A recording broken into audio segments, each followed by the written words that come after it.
There's a story from my hometown. Catholic church clergy sexually abuse Illinois kids far more often than the church acknowledged. How much more often? Is anyone shocked at any of this? I mean, and they make Trump and MAGA out to be the worst thing in the world. Meanwhile, the Catholic Church is out raping boys and covering it up. I can't believe you got to take them to a drag show just to keep them safe. Just to keep them safe. More than 450 Catholic clergy in Illinois sexually abused more than 2,000 children since 1950. I guarantee you that number is that's off by about a factor of 1,000. I think this is like when Google guesses your income. Yeah, yes, this is like that. It's about it. So I would say, my guess, because I grew up Catholic in Chicago and went to Catholic school, I would guess it was probably 1,500 to 2,000 Catholic priests in Illinois sexually abused probably 10 to 20,000 children since 1950. The state's attorney general found in an investigation released Tuesday revealing that the problem was far worse than the church had let on. That's a conspiracy. Yeah. Who knew they weren't being upfront about all the kids they were raping? They're reporting it less than it happened, from what I understand. That's what I understand. Attorney General Kwame Raoul said at a news conference that investigators found that 451 Catholic clergy abused 1,997 children in Illinois between 1950 and 2019, though he acknowledged that the statute of limitations has expired in many cases and that those abusers will never see justice in a legal sense. We can't E. Jean Carroll a loophole for them kids? Right? I guess not. Why can't Just for 1 year? Why can't we pass a law that suspends the statute of limitations for 1 year? Just for 1 year for this one lady. They did it for Trump. They did it for Trump. It is my hope that this report will shine light both on those who violated their positions of power and trust to abuse innocent children and on the men in church leadership who covered up that abuse, Raoul said, crediting the accusers for making the review possible. These perpetrators may never be held accountable in a court of law, but by naming them here, the intention is to provide a public accountability and a measure of healing to survivors who have long suffered in silence. The review began in 2018 under Raoul's predecessor, Lisa Madigan, who released a blistering report as she prepared to leave office. Raoul continued the investigation, and he said Tuesday that 25 staff members reviewed more than 100,000 pages of diocesan documents and engaged in more than 600 confidential interactions with contacts. The lengthy report describes Illinois church leaders as woefully slow to acknowledge the extent of the abuse. It also accuses them of frequently dragging their feet to confront accused clergy and of failing to warn, because they're all molesters. You're asking molesters to go reprimand other molesters. And do you understand why the molesters drag their feet in going over and disciplining the other molesters? Is that you starting to sink in now? Sometimes even decades. And so it also accuses them of frequently dragging their feet to confront accused clergy and of failing to warn parishioners about possible abusers in their midst. Not possible, but of abusers in their midst. They didn't warn the families, the parishioners, and then those priests raped their kids. This isn't rumors. This is their internal documents they themselves are like, yes, this happened here. Yes. That's why, by the way, Jehovah's Witnesses, somebody smuggled out a thumb drive. They had a thing just like this. Really? Everybody does the same thing. All churches have this. They don't go to the cops. They go handle it in-house. That's right. So we don't look bad. That's right. They all do it. In a joint, that's why I really don't like organized religion. In a joint statement issued Friday ahead of Raoul's announcement, the state's Catholic diocese, how do you say that word? Diocese said the Attorney General's investigation prompted a years-long review of their policies and unspecified changes. Well, isn't that nice? Oh. Cardinal Blase Kupich, Archbishop of Chicago, on Monday called the abuse repugnant, but said that he had to go wipe the cum off his... Oh, my goodness. But he said the church in 1992 began overhauling its policies and programs and cooperated fully with the state's review. Okay, but what about the guys that did that? I understand your policies, the systematic policy overhaul, the specific people that do that. Much of the report, Kurt, is dedicated to individual accounts of sexual abuse and lists of clergy and religious brothers in each diocese accused of sexual abuse. Some of those named have become infamous due to the criminal proceedings or lawsuits, including Father Daniel McCormick, who was the subject of more than 100 abuse claims in the decades before his 2006 arrest for abusing 5 boys in Chicago. He later pleaded guilty and was sentenced to 5 years in prison.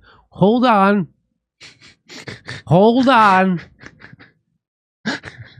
There's a punchline coming, and here it is. Even after the cops arrested that guy, the Chicago Archdiocese did not remove him from the ministry since the charges were dropped for lack of evidence. Johnny Depp got dropped from playing a pirate for way less. For stuff he didn't even do. For stuff he didn't even do. Wow. An Archdiocese Review Board recommended McCormick's removal that year, but then Cardinal Francis George declined. Well, he's a good guy. According to the report, the mother of one of McCormick's victims later said if Cardinal George had done the right thing, these other boys would not. So that he went on to molest other kids. After he was arrested, the Catholic Church didn't kick him out. They let him go be a predator and then abuse African American kids. These other boys would not have been molested. Instead, he just opened the door for McCormick to take advantage of other black children. Somebody recommended to remove him, and this guy's like, "No, we're not going to do it. We're not going to do it." The head, the cardinal, the bishop in Chicago said no. The guy got arrested, and then there was a panel that recommended they dismiss him, and the cardinal's like, "No, we're going to let him go bang other kids." Well, I think Nickelodeon moved faster on their predators than. In a statement released Tuesday, the Survivors Network of those abused by priests called the report stunning, but emphasized that the numbers of victims and abusers cited by Raoul are likely undercounted. I'm 1,000% sure. I'm telling you as a fact it's undercounted. The group also called on state and local officials to conduct similar reviews. There was a molester in the church that I grew up in. I was going to ask you. Told me that he tried to molest me, Father Daniel Holohan, and he didn't go to jail. He didn't have to go to jail. He raped a lot of kids. Everybody's job was to have to dodge him. It was kind of on you. Yeah, it was. So as the kids, we knew he was a molester. Yeah. But he had a lake house in Wisconsin with a boat, and so we're blue collar kids. We want to go on a boat. So he would take us up to his house on the lake. He said it was his mother's house on a lake with a boat, and then he had the day scheduled where we had to change our clothes 3 times in front of him. So we would go into a room to change, like we're going to get ready to go swimming or we're going to get ready to go on the boat. And so we had to change our clothes right into our swim trunks. And so we go into the room, and as we're changing, he has to come into the room for something, and then he would start wrestling someone. Come on. I'm not kidding. Oh, my God. I'm not kidding. Wrestle changing was a thing that you had to do 3 times a day. And so then we'd go to the boat, and then he'd like, okay, we're going to go inside the house for lunch. So you got to change out of your wet clothes. So we had to change back into clothes to eat lunch. And then we had to change back into our swim trunks to go back in. It was 3 changes. And 3 matches, 3 wrestling matches. 3 wrestling matches. And then he taught you how to ski. Now, I don't know if you know you teach someone how to ski, is you put, just like you teach someone how to ride a bike. You put them on the bike and you said, go. Just like with skis, you put skis on their feet and you go in the pit, you try to get up, and that's it. That's all. So he was going to instruct. There was this one kid who's, I don't want to say his name, but he wanted to teach him how. He goes, you want to learn how to ski? And he goes, yeah. And he goes, I'll teach you. So he takes him in the shallow water, and he takes his hands around his crotch. And he says, okay, now when the boat pulls away, it's going to pull you up. And he's pulling him up, and he's doing all this stuff, and he's got his hand. And so we all see this happening, right? With the other kids. And we start laughing because we know what's happening. We know he's getting molested. But to us, it's funny, right? I mean, it's cartoonish the way he's doing it. Because we're kids. We know what's happening. We know this guy's a creep. And we always looked at it was our job to stay away from him.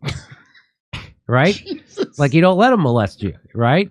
Come on, you know he's a little bit handsy. So as he's doing that to that kid, teaching him how to ski, and we, the group of kids are walking by, we're going up to the house, the kid getting molested turns to us as he's being molested and says, help me.